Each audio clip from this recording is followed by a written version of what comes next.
This is Eric Muathe with Muathe.com. Let's take a look at Bitcoin, and this is going to be pretty much a video emphasizing the power of the RSI, and it's going to be a follow-up video to a video I did last week, which was a Thursday. So last week on Thursday, today is a Tuesday, and we can see here that Bitcoin was trading at, you see here, so this is for the 17th, and it was trading at 17,664. And the video I'm talking about is right here.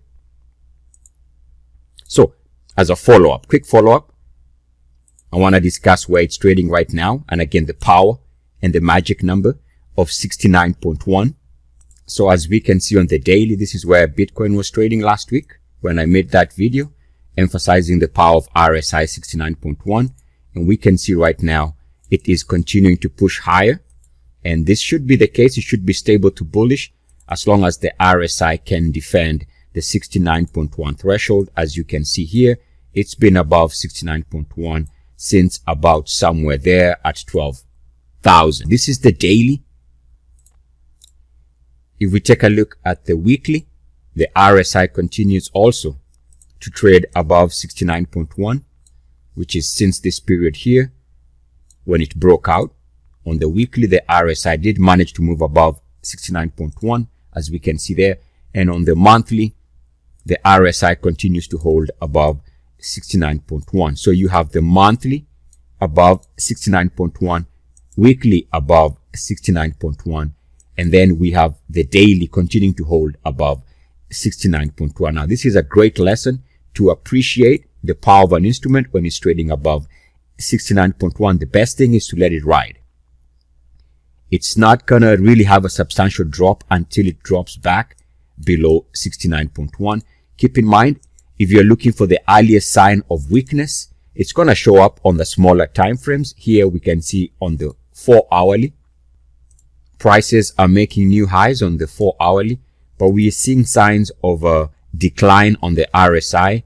And this could start setting the stage for a potential pullback. So if you're looking for any excuse, be on the lookout for negative divergence on the smaller time frames, because it's the smaller time frames that first start breaking.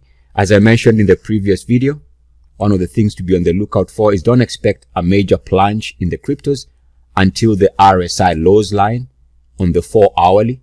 Until this line is broken, we can say that net, the cryptos are going to continue being stable to bullish. It's going to take a break of this line for there to be a strong push to the downside. Again, the most powerful phase in any instrument is when most of the major time frames are trading above RSI 69.1. This is the desired sweet spot if you are bullish. It is also the worst time to try and short a stock when it is showing RSI power by holding above the magic number 69.1. And again, let's not forget that 69.1 is a variation of 1.618. For an explanation of this, links are going to be in the description of the video. And so it is. Love, light, light, love. Namaste.